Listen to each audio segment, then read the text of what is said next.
75 సంవత్సరాల వయసు దాటిన రాజకీయ నాయకులు పదవీ విరమణ చేయాలంటూ ఆర్ఎస్ఎస్ సర్ సంఘ్ చాలక్ చేసిన వ్యాఖ్యలు ఇప్పుడు దేశవ్యాప్తంగా రాజకీయ చర్చకు దారితీశాయి. ప్రధాని మోదీని ఉద్దేశించే ఆయన ఈ వ్యాఖ్యలు చేశారంటూ ప్రతిపక్షాలు అప్పుడే రాద్ధాంతం చేయడం మొదలుపెట్టాయి.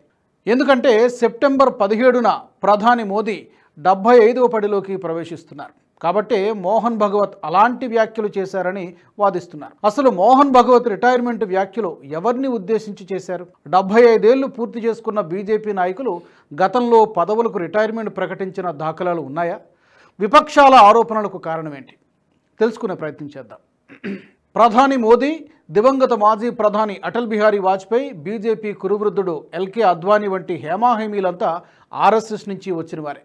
ఆర్ఎస్ఎస్ సైద్ధాంతిక సంస్థాగత మద్దతుతోనే బీజేపీ తన రాజకీయ ప్రయాణం సాగిస్తుందనడంలో అతిశయోక్తికి ఏమాత్రం తావులేదు. ప్రతి ఎన్నికల్లోనూ కమలం పార్టీ విజయం వెనుక సంఘ్ పరివార క్షేత్రాల కసరత్తు దాగి ఉంటుంది.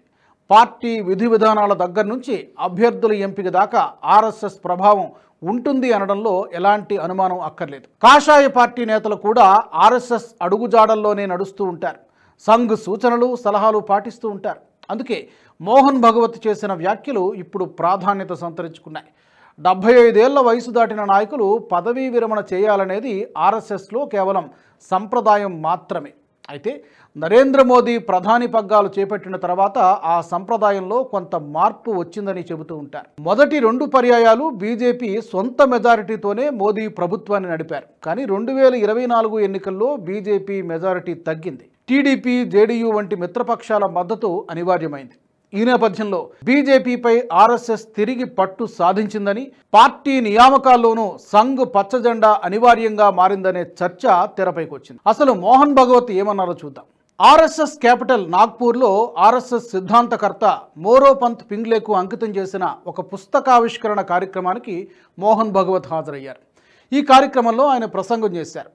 75 ఏళ్లు నిండిన నాయకులు రిటైర్మెంట్ ప్రకటించి ఇతరులకు అవకాశం ఇవ్వాలని సూచించారు. ఈ సందర్భంగా మోరోపంత్ పింగ్లే గతంలో చెప్పిన మాటల్ని ఆయన గుర్తు చేశారు. ఎవరికైనా 75 ఏళ్ళు వచ్చిన తర్వాత శాలువా కప్పి సత్కరిస్తే మీరు ముసలివాళ్ళు అయ్యారని, పక్కకు తప్పుకొని ఇతరులకు అవకాశం ఇవ్వాలని అర్థం అని పింగ్లే చెప్పేవారు అంటూ ఆర్ఎస్ఎస్ సర్ సంఘ్ చాలక్ చమత్కరించారు. మరో 2 నెలల్లో ప్రధాని మోదీ 75వ ఏట అడుగు పెట్టబోతున్న తరుణంలో ఇవి మోదీని ఉద్దేశించినవేనని ఎవరికి తోచిన విధంగా వారు విశ్లేషించుకుంటున్నారు. ఇక్కడ మరో విషయం ఏంటంటే, మోహన్ భగవత్ కూడా మోదీ కంటే 6 రోజుల ముందు అంటే సెప్టెంబర్ 11నే 75వ పడిలోకి అడుగు పెడుతున్నారు. ఈ నేపథ్యంలో మోహన్ భగవత్ తన గురించే ఈ వ్యాఖ్యలు చేసి ఉండొచ్చు కదా, మోదీ గురించే చేశారని ఎందుకు అనుకోవాలి అనే వాదన కూడా వినిపిస్తోంది. అయితే మోదీ పదవీ విరమణ చేస్తారనే ఊహాగానాలకు కూడా కారణం లేకపోలేదు.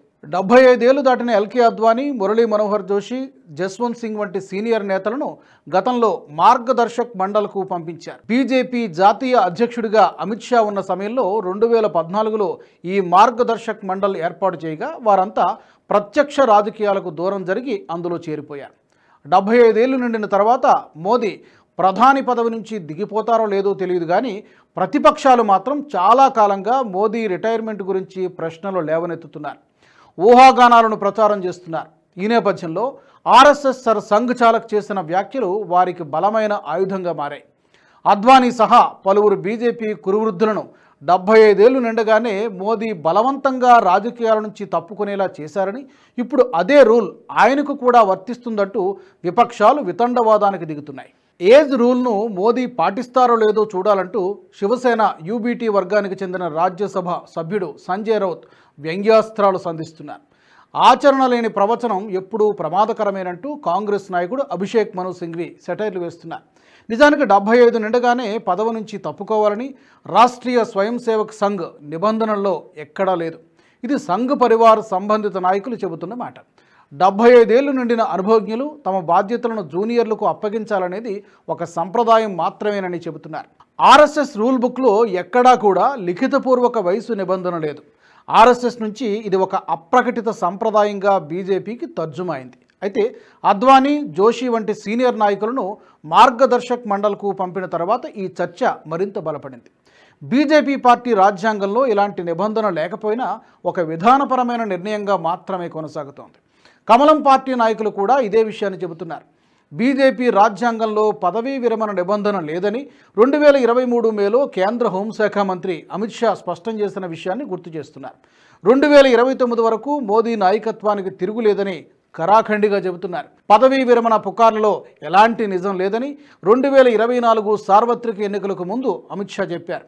రక్షణ మంత్రి రాజ్నాథ్ సింగ్ కూడా బీజేపీలో అలాంటి నిర్ణయం ఎప్పుడూ తీసుకోలేదని వెల్లడించారు.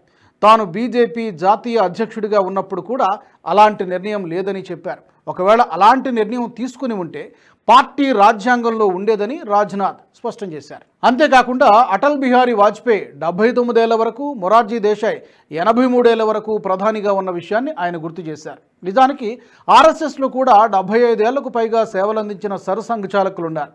దివంగత మాజీ సర్సంఘ్ చాలకులు మధుకర్ దత్తాత్రేయ, రజ్జూ భయ్యా, కేఎస్ సుదర్శన్ 78 ఏళ్ల వరకు ఆర్ఎస్ఎస్ చీఫ్లుగా పనిచేశారు. ఇదిలా ఉంటే మోహన్ భగవత్ 75 ఏళ్ల రిటైర్మెంట్ వ్యాఖ్యలు చేసిన రోజునే అమిత్ షా పలు కీలక వ్యాఖ్యలు చేశారు.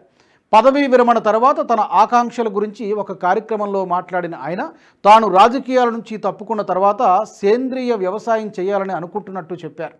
పూర్తి సమయాన్ని వేద పఠనం, సేంద్రియ వ్యవసాయానికే కేటాయించాలని భావిస్తున్నట్టు చెప్పారు. అయితే తన రిటైర్మెంట్ ఎప్పుడనేది మాత్రం ఆయన చెప్పలేరు. ఈ ఏడాది ఏప్రిల్లోనే అమిత్ షా 60 ఏళ్లు పూర్తి చేసుకున్నారు.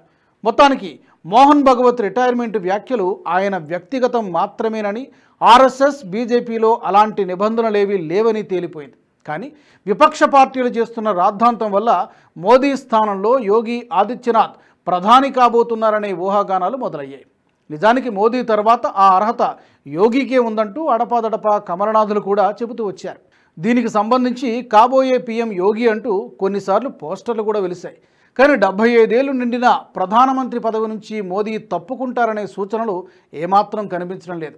దీంతో బీజేపీ శ్రేణులు కూడా మోదీ రిటైర్మెంట్ వ్యాఖ్యలను కొట్టిపారేస్తున్నారు. కనీ విని ఎరుగని రీతిలో కాంగ్రెస్ పార్టీని చిత్తు చేసి 2014లో బంపర్ మెజారిటీతో భారత ప్రధానిగా మోదీ బాధ్యతలు తీసుకున్నారు. వరుసగా 3 సార్లు విజయం సాధించి తిరుగులేని నేతగా ఎదిగారు. దేశంలో మోదీకి ప్రత్యామ్నాయం లేదనే స్థాయిలో ఇంటా బయట పలుకుబడి సంపాదించారు. మోదీ పగ్గాలు చేపట్టిన తర్వాత దేశంలోనే కాదు ప్రపంచ దేశాల్లో చోటు చేసుకుంటున్న పలు కీలక పరిణామాలకు కూడా ఆయన కారకులయ్యారు. శత్రు దేశాలను గడగడా వణికిస్తూ పాలన కొనసాగిస్తున్నారు. అలాంటి ప్రజాకర్షణ కలిగిన నాయకుడిని వయసు పేరు చెప్పి పదవి నుంచి దింపే సాహసానికి ఆర్ఎస్ఎస్ ఒడుగడుతుంది అనుకోవడం పొరపాటే.